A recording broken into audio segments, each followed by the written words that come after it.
ಫಲಿತಾಂಶದ ನಂತರ ನಾವು ಎಲ್ಲರೂ ಕೂಡ ಪತ್ರಿಕಾಗೋಷ್ಠಿಯಲ್ಲಿ ನಿಮ್ಮ ಜೊತೆಗಿದ್ದೇವೆ.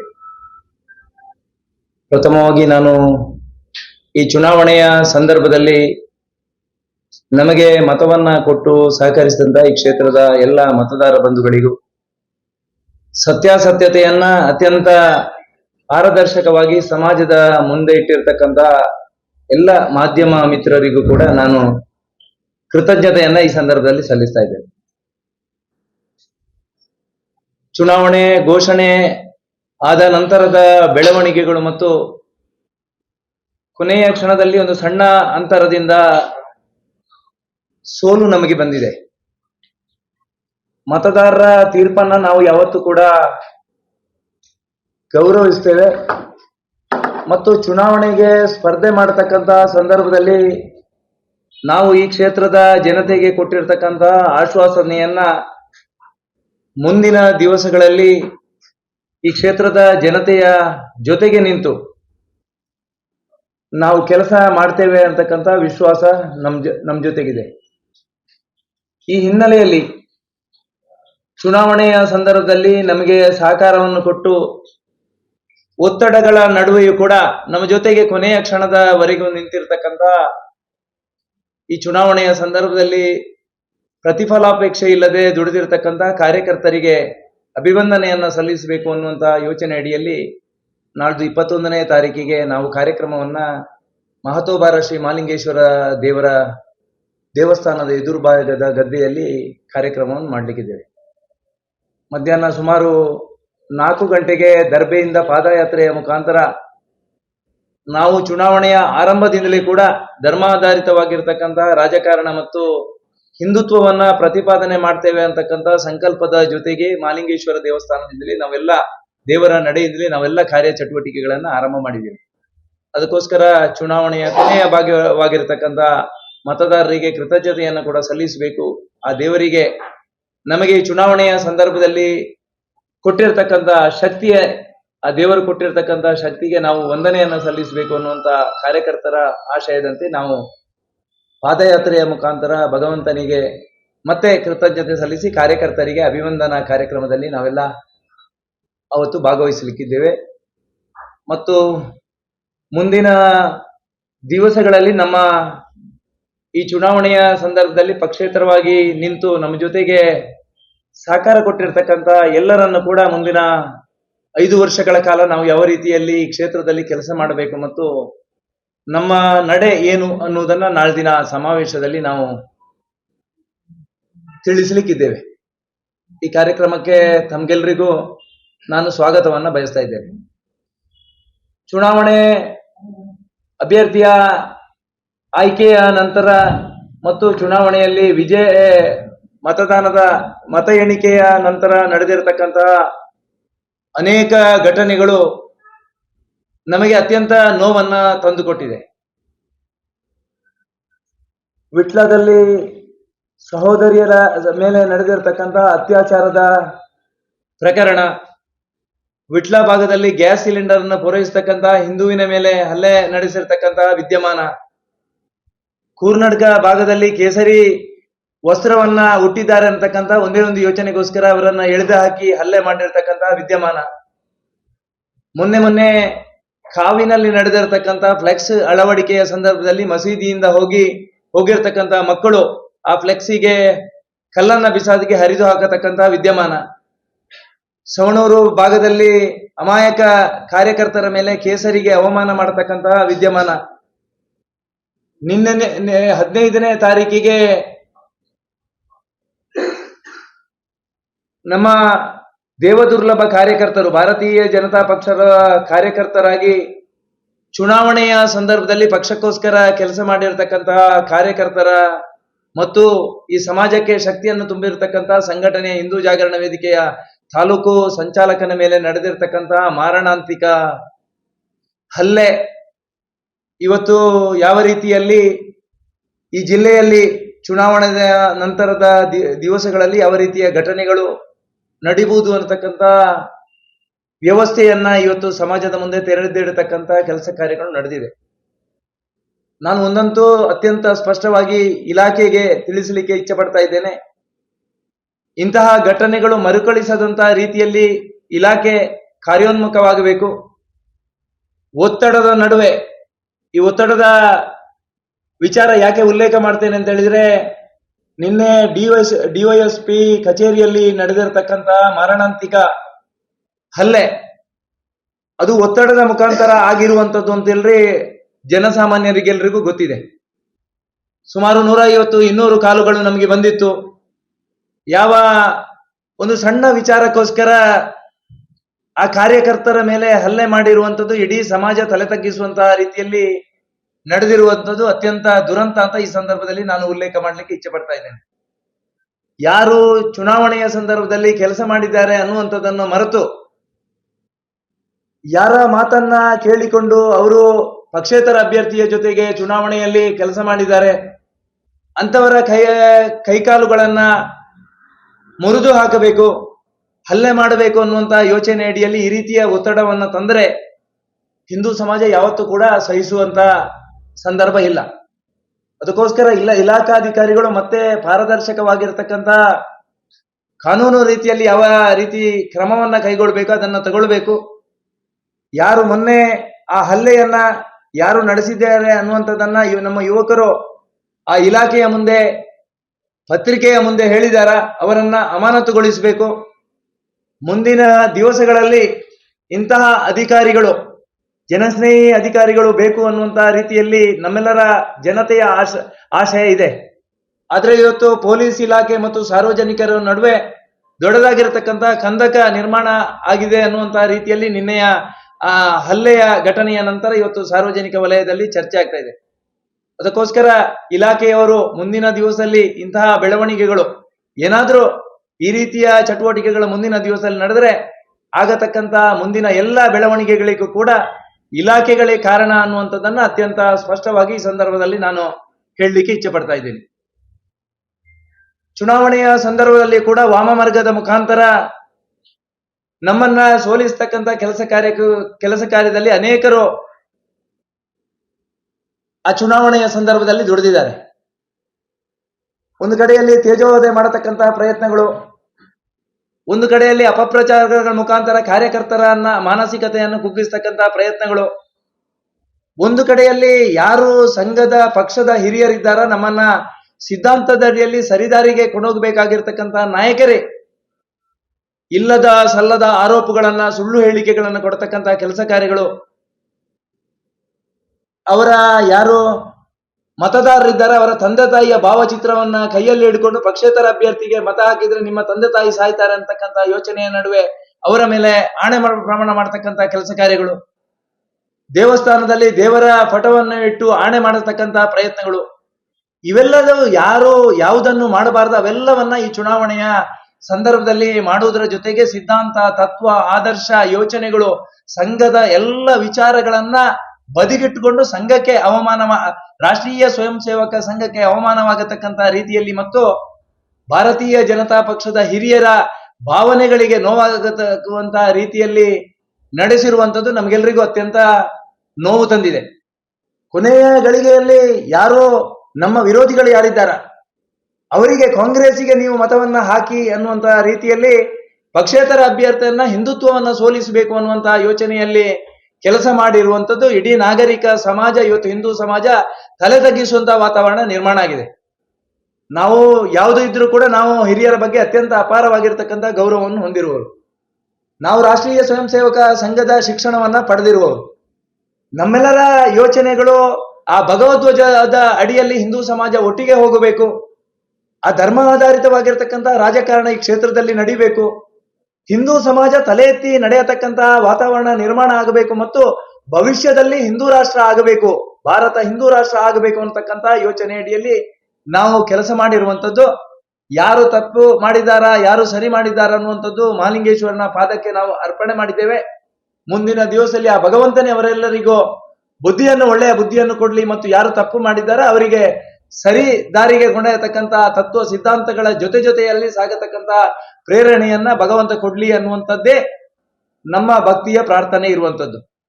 ನಾವು ಯಾವತ್ತೂ ಕೂಡ ಈ ಕ್ಷೇತ್ರದಲ್ಲಿ ದ್ವೇಷದ ರಾಜಕಾರಣವನ್ನ ಮಾಡ್ತಾ ಇಲ್ಲ. ಸಾಮಾಜಿಕ ನ್ಯಾಯವನ್ನ ಈ ಕ್ಷೇತ್ರದ ಜೊತೆಗೆ ಕೊಡಬೇಕು. ಅಮಾಯಕರಾಗಿರ್ತಕ್ಕಂಥ ಯಾರು ಹಿಂದೂಗಳು, ಯಾವ ಪಕ್ಷದಲ್ಲಿರತಕ್ಕಂತಹ ಹಿಂದೂಗಳಿಗೂ ಕೂಡ ನೋವಾದ್ರೆ ಪೂರ್ಣ ಪ್ರಮಾಣದಲ್ಲಿ ನಾನು ಅವರ ಜೊತೆಗೆ ನಿಂತು ನ್ಯಾಯ ದೊರಕಿಸಿಕೊಡ್ತಕ್ಕಂಥ ಮತ್ತು ಅವರ ಜೊತೆಗೆ ನಿಂತು ಹೋರಾಟ ಮಾಡತಕ್ಕಂಥ ಕೆಲಸವನ್ನ ಮುಂದಿನ ದಿವಸಗಳಲ್ಲಿ ಮಾಡ್ತೇನೆ ಅನ್ನತಕ್ಕಂಥ ವಿಶ್ವಾಸದ ಮಾತುಗಳನ್ನ ಈ ಸಂದರ್ಭದಲ್ಲಿ ನಾನು ಉಲ್ಲೇಖ ಮಾಡ್ತಾ ಇದ್ದೇನೆ. ಜೊತೆಯಲ್ಲಿ ಅತ್ಯಂತ ಶಾಂತಿಯುತವಾಗಿ ಮೊನ್ನೆಯ ಚುನಾವಣೆಯಲ್ಲಿ ನಡೆಯೋದಕ್ಕೆ ಸಹಕಾರ ಕೊಟ್ಟಿರ್ತಕ್ಕಂಥ ಎಲ್ಲಾ ಇಲಾಖಾ ಅಧಿಕಾರಿಗಳಿಗೂ ಕೂಡ ನಾನು ಹೃದಯ ತುಂಬಿದ ಕೃತಜ್ಞತೆಯನ್ನು ಸಲ್ಲಿಸ್ತಾ ಇದ್ದೇನೆ. ಮುಂದಿನ ದಿವಸದಲ್ಲಿ ಕೂಡ ಇದೇ ಅಧಿಕಾರ ವರ್ಗ, ಇಲಾಖಾ ಅಧಿಕಾರಿಗಳು ಇದೇ ರೀತಿಯ ಒಂದು ಆಡಳಿತವನ್ನು ಕೊಡ್ತಕ್ಕಂಥ ಕೆಲಸ ಕಾರ್ಯವನ್ನ 5 ವರ್ಷಗಳ ಕಾಲ ಮುಂದಿನ ದಿವಸಗಳಲ್ಲಿ ಮಾಡ್ಲಿ ಅನ್ನತಕ್ಕಂಥ ಆಶಯದ ಜೊತೆಗೆ ನಾನು ಅವರಿಗೆ ಅಭಿನಂದನೆಯನ್ನು ಸಲ್ಲಿಸ್ತಾ ಇದ್ದೀನಿ. 4 ಗಂಟೆಗೆ ನಾವು ದರ್ಬೆಯಿಂದ ಪಾದಯಾತ್ರೆಯ ಮುಖಾಂತರ ಮಹಾಲಿಂಗೇಶ್ವರ ದೇವಸ್ಥಾನದ ಸುತ್ತು ಬಂದು ಮತ್ತೆ ಆ ದೇವಸ್ಥಾನದ ಎದುರುಭಾಗದ ಗದ್ದೆಯಲ್ಲಿ ಸಮಾರೋಪವನ್ನ ಮಾಡ್ಲಿಕ್ಕಿದ್ದೇವೆ. ಆ ಸಮಾರೋಪಕ್ಕೆ ಒಬ್ಬರನ್ನ ಭಾಷಣಕ್ಕೆ ಕರಿಬೇಕು ಅನ್ನುವಂತ ಯೋಚನೆ ನಡೆದಿದೆ. ಅದು 1-2 ದಿವಸದಲ್ಲಿ ಅದನ್ನು ನಾವು ತಿಳಿಸುವಂತಹ ವ್ಯವಸ್ಥೆಯನ್ನು ಮಾಡ್ತೇವೆ. ಖಂಡಿತ ಅದು ಹೆಸರು ಉಲ್ಲೇಖ ಮಾಡತಕ್ಕಂತ ಅವಶ್ಯಕತೆ ಇಲ್ಲ ಅಂತ ನಾನು ಭಾವಿಸಿದ್ದೇನೆ. ಈ ಕ್ಷೇತ್ರದ ಜನತೆಗೆ ಗೊತ್ತು ಯಾರು ಯಾರಿಗೆ ಮತ ಹಾಕಬೇಕು. ನಾವು ಪಕ್ಷೇತರ ಅಭ್ಯರ್ಥಿ ಸೋಲ್ಬೇಕು, ಆ ನಿಟ್ಟಿನಲ್ಲಿ ಕಾಂಗ್ರೆಸ್ ಗೆದ್ರು ತೊಂದರೆ ಇಲ್ಲ ಅನ್ನುವಂತ ಮಾನಸಿಕತೆ ಬರ್ತದೆ ಅಂತ ಹೇಳಿ. ಆದ್ರೆ ನಮ್ಮ ಪಕ್ಷದ ಸಂಘದ ಸಿದ್ಧಾಂತಗಳು ಏನು ಅನ್ನೋದನ್ನ ಇವತ್ತು ಜನತೆಯ ಮುಂದೆ ಯಕ್ಷ ಪ್ರಶ್ನೆಯಾಗಿ ಉಳಿದಿದೆ. ಸಂಘದ ಹಿರಿಯರು ವಿಭಾಗಕ್ಕೆ ಬಂದು ಪುತ್ತಿಲ ಅವರದ್ದು ಯಾವ ಸೀಮೆ ಹಿಂದುತ್ವ ಅಂತ ನೇರವಾಗಿ ಪ್ರಶ್ನೆ ಮಾಡಿದ್ರು ಮತ್ತು ಕೆಲವು ವ್ಯಕ್ತಿಗಳು ನಿಮ್ಮ ವಿರುದ್ಧ ನೇರವಾಗಿ ಬಂದು ವೈಯಕ್ತಿಕ ವಿಚಾರ ಆರೋಪ ಮಾಡುವುದೆಲ್ಲ ಆಗಿತ್ತು. ಹಾಗಾಗಿ ಆ ಒಂದು ವರ್ಗದ ಜನರೇ ನಿಮ್ಮ ಮುಂದೆ ನಿಮ್ಮನ್ನು ಸೋಲಿಸಲಿಕ್ಕೆ ಕಾಂಗ್ರೆಸ್ ಮತ ಇದು ಇರ್ಲಿಕ್ಕೂ ಕಾರಣ ಇರ್ಬೋದು. ಯಾಕಂದ್ರೆ ಅವರು ಹೇಳಿದ್ದಕ್ಕೆ ನಾವು ಯಾವುದನ್ನು ಮಾತಾಡ್ಲಿಕ್ಕೆ ಹೋಗ್ಲಿಲ್ಲ, ಉತ್ತರ ಕೊಡ್ಲಿಲ್ಲ. ನಾವು ಯಾವ್ದು ಇದ್ರು ಮಹಾಲಿಂಗೇಶ್ವರ ನೋಡಿಕೊಳ್ತಾನೆ ಅಂತ ಹೇಳಿದೆವು. ಆ 20 ದಿವಸಗಳಲ್ಲಿ ನಮ್ಮ ಜೊತೆಗೆ ಒಂದು 62,000 ಜನರು ನಮ್ಮ ಜೊತೆಗೆ ನಿಲ್ತಾರೆ ಅಂತ ಹೇಳಿ. ಆದ್ರೆ ಸತ್ಯಾಸತ್ಯದ ಯಾವುದು ಅಂತೇಳಿ ಎಲ್ರಿಗೂ ಗೊತ್ತಿದೆ ಅಲ್ವಾ.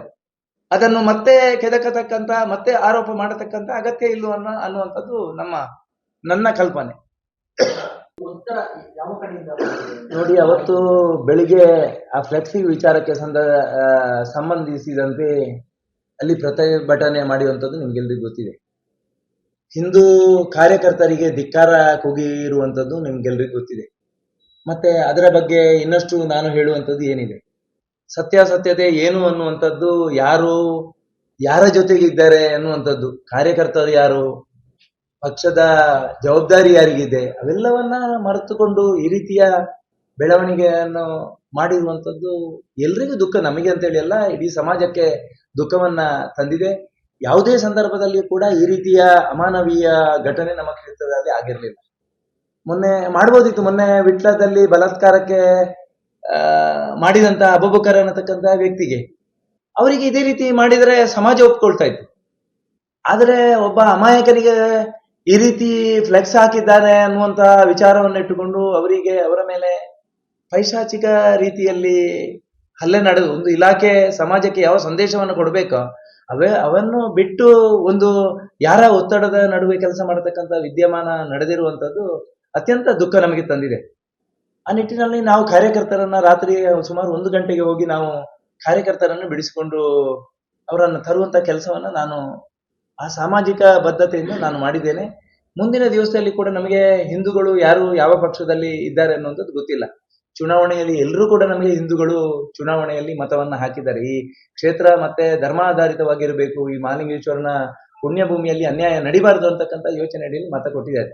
ಈ ಹಿನ್ನೆಲೆಯಲ್ಲಿ ಅವರ ಜೊತೆಗೆ ನಿಲ್ಲುವಂಥದ್ದು ನಮ್ಮ ಕರ್ತವ್ಯ. ಈ ಹಿನ್ನೆಲೆಯಲ್ಲಿ ಮುಂದಿನ ದಿವಸ ಕೂಡ ಹಿಂದೂ ಸಮಾಜದ ಜೊತೆಗೆ ನಿಲ್ತಕ್ಕಂಥ ಪ್ರಾಮಾಣಿಕ ಪ್ರಯತ್ನವನ್ನು ನಾನು ಮಾಡ್ತೀನಿ. ನೋಡಿ, ನಾವು ಪ್ರಚಾರಕ್ಕೋಸ್ಕರವ ಅಥವಾ ಸ್ವಾರ್ಥದ ಉದ್ದೇಶದಿಂದ ಅಧಿಕಾರಕ್ಕೋಸ್ಕರ ಚುನಾವಣೆಯಲ್ಲಿ ಸ್ಪರ್ಧೆ ಮಾಡಿರುವಂಥದ್ದು ಅಲ್ಲ. ಕಾರ್ಯಕರ್ತರ ಭಾವನೆಗಳು ಯಾವ ರೀತಿ ವ್ಯಕ್ತ ಆಗಿದೆ ಅಂತ ಹೇಳಿದ್ರೆ ಈ ಕ್ಷೇತ್ರದಲ್ಲಿ ಬದಲಾವಣೆ ಆಗಬೇಕು. ಕಾರ್ಯಕರ್ತರ ಅವಗಣನೆ ಆಗ್ತಾ ಇದೆ. ತತ್ವ ಸಿದ್ಧಾಂತಗಳನ್ನ ಬಿಟ್ಟು ಇವತ್ತು ಸರ್ವಾಧಿಕಾರಿ ಧೋರಣೆಯ ಮುಖಾಂತರ ಇವತ್ತು ಕಾರ್ಯ ಚಟುವಟಿಕೆಗಳನ್ನ ಮಾಡ್ತಾ ಇದ್ದಾರೆ. ಅದಕ್ಕೋಸ್ಕರ ಇದಕ್ಕೆ ಒಂದು ಸರಿದಾರಿಯನ್ನ ದಿಕ್ಕನ್ನು ತೋರಿಸ್ಬೇಕಲ್ವಾ. ಈ ಹಿನ್ನೆಲೆಯಲ್ಲಿ ಕಾರ್ಯಕರ್ತರ ಆಶಯಗಳು, ಹಿರಿಯರ ಕಲ್ಪನೆಗಳನ್ನು ಸಾಕಾರಗೊಳಿಸುವುದಕ್ಕೋಸ್ಕರ ನಾವು ಚುನಾವಣೆಯಲ್ಲಿ ಸ್ಪರ್ಧೆ ಮಾಡಿದ್ದೇವೆ. ನಿಮ್ಮ ಚುನಾವಣೆ ಸ್ಪರ್ಧೆ ಹುಟ್ಟುದಲ್ಲಿ ಹಿಂದುತ್ವ ಹೊಡೆದಾಗೆ ಖಂಡಿತ ಇಲ್ಲಿ ಹಿಂದುತ್ವ ಹೇಗೆ ಒಡೆಯುವುದು? ಹಿಂದೂ ಸಮಾಜ ಯಾವತ್ತೂ ಕೂಡ ಒಡೆಯುವಂತ ವ್ಯವಸ್ಥೆ ಇಲ್ಲಿ ನಿರ್ಮಾಣ ಆಗೋದಿಲ್ಲ. ನಾವು ಚುನಾವಣೆಯ ಸಂದರ್ಭದಲ್ಲಿ ಹೇಳಿರುವಂತದ್ದೇ ಅದೇ. ಕಳೆದ 5 ವರ್ಷದಲ್ಲಿ ಏನು ಮಾಡಿದ್ದಾರೆ? ಕಾರ್ಯಕರ್ತರ ಭಾವನೆಗಳ ವಿರುದ್ಧ ಕಾರ್ಯಕರ್ತರ ಮೇಲೆ ಕೇಸಾಯಿತು. ಗೋಹತ್ಯೆಯ ಸಂದರ್ಭದಲ್ಲಿ ಕೇಸುಗಳು ದಾಖಲಾದವು. ಲವ್ ಜಿಹಾದಿನ ಹೋರಾಟದಲ್ಲಿ ಕೇಸುಗಳು ದಾಖಲಾದವು. ಯಾಕೆ ತೆಗಿಲಿಕ್ಕೆ ಆಗ್ಲಿಲ್ಲ? ಚುನಾವಣೆಯ ಸಂದರ್ಭದಲ್ಲಿ ಆಶ್ವಾಸನೆ ಕೊಡುವಂಥದ್ದು ಮಾತ್ರ ಇತರ ರಾಜಕೀಯ ಪಕ್ಷದಂತೆ ನಮ್ಮಲ್ಲಿ ಇರಬಾರ್ದಲ್ವಾ? ಕಾರ್ಯಕರ್ತರ ಆಧಾರಿತವಾಗಿರ್ತಕ್ಕಂತಹ ಪಕ್ಷದಲ್ಲಿ ಕಾರ್ಯಕರ್ತರು, ಹಿರಿಯರು ಅವರ ಕಲ್ಪನೆಗಳನ್ನ ಸಾಕಾರಗೊಳಿಸುವಂಥದ್ದು ಜನಪ್ರತಿನಿಧಿಯ ಕರ್ತವ್ಯ ಅಲ್ವಾ? ಈ ಹಿನ್ನೆಲೆಯಲ್ಲಿ ಕಾರ್ಯಕರ್ತರಿಗೆ ನೋವಾಗಿದೆ, ಕಾರ್ಯಕರ್ತರಿಗೆ ಆಕ್ರೋಶ ಆಗಿದೆ. ಆ ಕಾರ್ಯಕರ್ತರ ಜೊತೆಗೆ ನಿಲ್ಲುವಂಥದ್ದು ಈ ಸಂದರ್ಭದಲ್ಲಿ ಅನಿವಾರ್ಯ ಮತ್ತು ಅವಶ್ಯಕತೆ ಅನ್ನುವಂತಹ ವಿಚಾರದ ನಡುವೆ ನಾವು ಚುನಾವಣೆಗೆ ಸ್ಪರ್ಧಿಸುವಂಥದ್ದು ಮತ್ತು ಮುಂದಿನ ದಿವಸದಲ್ಲಿ ಕಾರ್ಯಕರ್ತರ ಜೊತೆಗೆ ಜೋಡಿಸಿಕೊಳ್ಳುವಂಥದ್ದು. ನೋಡಿ, ಸಂಘದ ಹಿರಿಯರಿಗೆ, ಸಂಘಟನೆಯ ಹಿರಿಯರಿಗೆ ಅವರ ಮನಸ್ಸಿನಲ್ಲಿ ಒಂದು ಯೋಚನೆ ಇರಬೇಕು. ಚುನಾವಣೆಯ ಸಂದರ್ಭದಲ್ಲಿ ನಮ್ಮ ನಡೆ ಯಾವ ರೀತಿ ಇರಬೇಕು?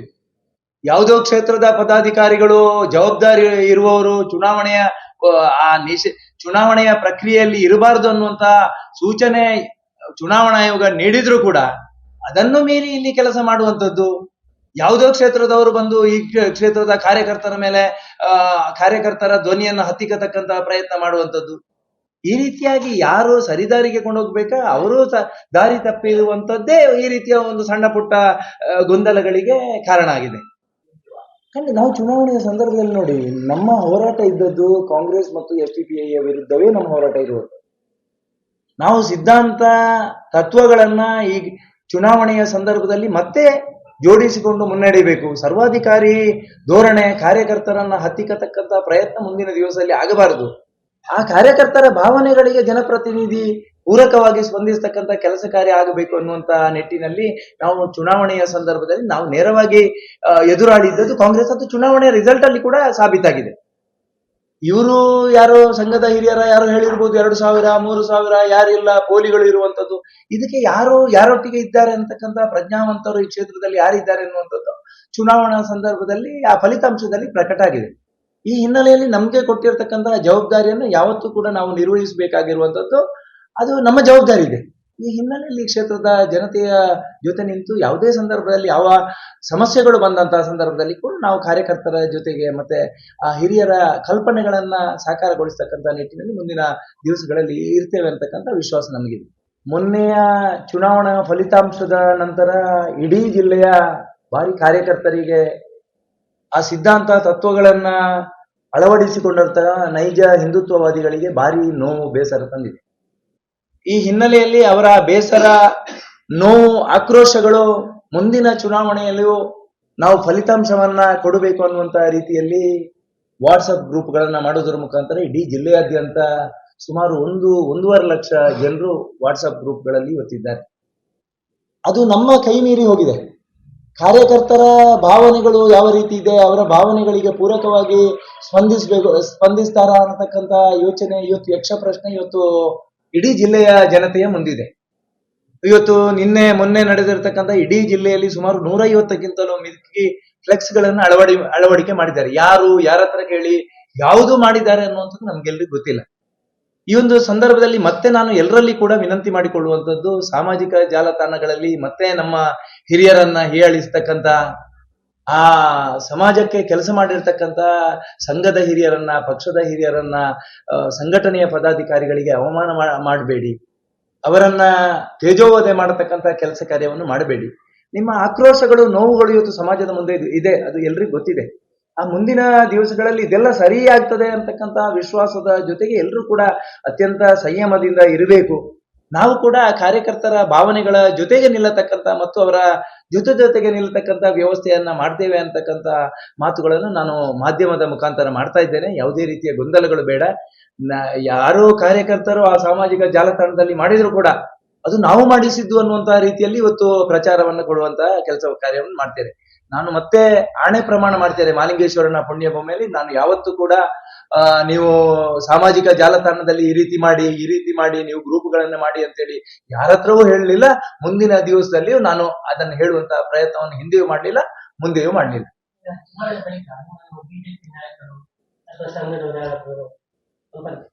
ನಿನ್ನೆ ಚುನಾವಣೆಯ ಫಲಿತಾಂಶದ ನಂತರ ಅಣ್ಣಾಮಲೈ ಅವರು ಈ ಕ್ಷೇತ್ರದ ಕರ್ನಾಟಕದಲ್ಲಿ ಜವಾಬ್ದಾರಿಯನ್ನ ಚುನಾವಣೆಯ ಸಂದರ್ಭದಲ್ಲಿ ನಿಭಾಯಿಸಿದಂತ ಅಣ್ಣಾಮಲೈ ಅವರು ಸಂಪರ್ಕಿಸಿದ್ದಾರೆ ಸರ್.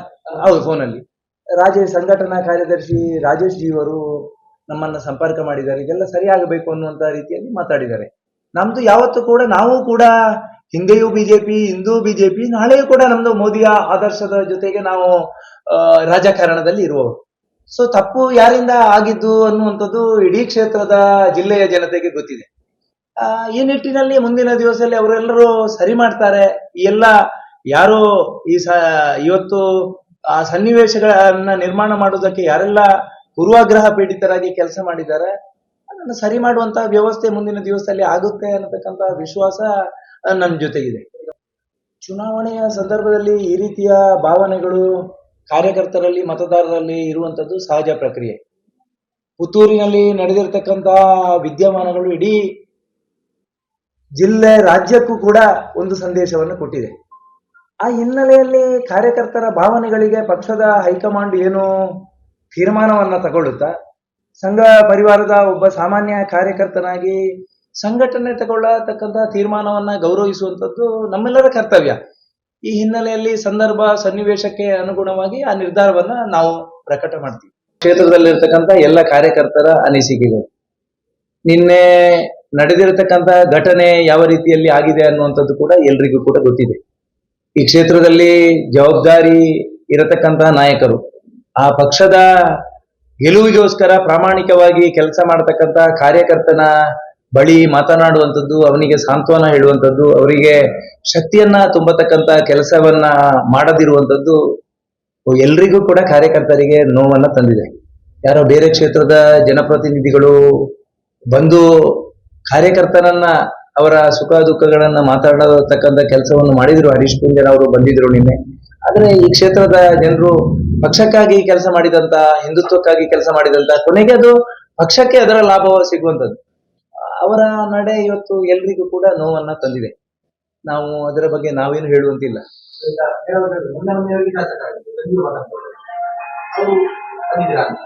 ಬಂದಿಲ್ಲ, ಅವ್ರು ಬಂದಿಲ್ಲ.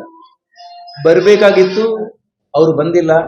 ಅವರು ಮೊನ್ನೆ ಧಿಕ್ಕಾರ ಕೂಗಿರುವಂತದ್ದು ಕೂಡ ಎಲ್ರಿಗೂ ನೋವನ್ನ ತಂದಿದೆ. ಯಾರು ಬಂದಿಲ್ಲ. ಪತ್ರಿಕಾಗೋಷ್ಠಿ ಅದು ಪೂರ್ವಾಗ್ರಹ ಪೀಡಿತರಾಗಿ ಪತ್ರಿಕಾಗೋಷ್ಠಿಯನ್ನು ಮಾಡಿರುವಂತದ್ದು. ಅದರಲ್ಲಿ ಸತ್ಯಾಸತ್ಯತೆ ಇಲ್ಲ ಅನ್ನುವಂಥದ್ದು ನಮಗೆಲ್ರಿಗೂ ಗೊತ್ತಿದೆ ಅಂತ ನಾನು ತಿಳ್ಕೊಂಡಿದ್ದೇನೆ. ಅದರ ಬಗ್ಗೆ ಮತ್ತೆ ಪತ್ರಿಕಾಗೋಷ್ಠಿ ಮಾಡಿದ್ರು ಅನ್ನೋದ್ರ ಬಗ್ಗೆ ಅವರ ವಿರುದ್ಧ ಮಾತನಾಡುವಂಥದ್ದು ನನ್ನ ಕೆಲಸ ಅಲ್ಲ.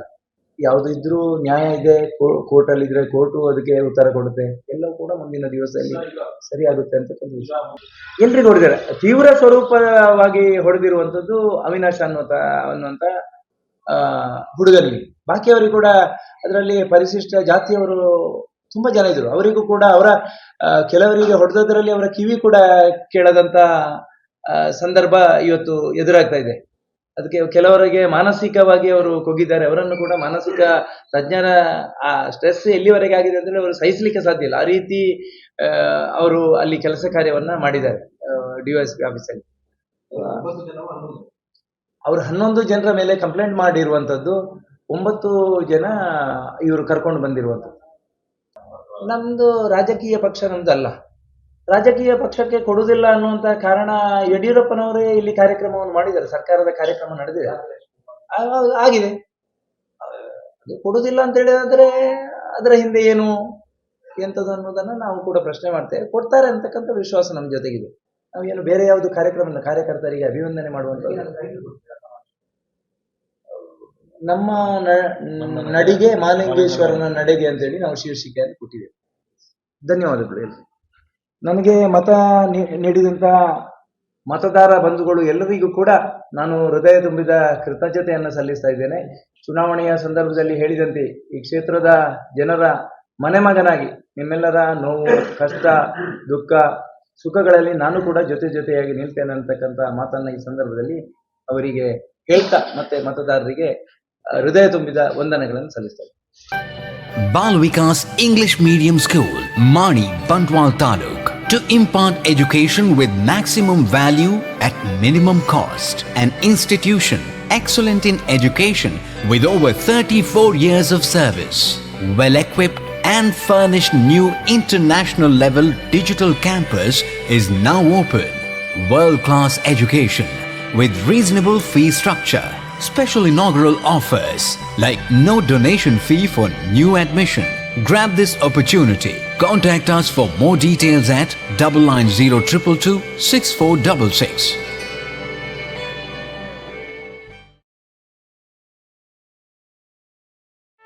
ಸುದ್ದಿ ಚಾನಲ್, ಕ್ಷಣ ಕ್ಷಣದ ಸುದ್ದಿಗಾಗಿ.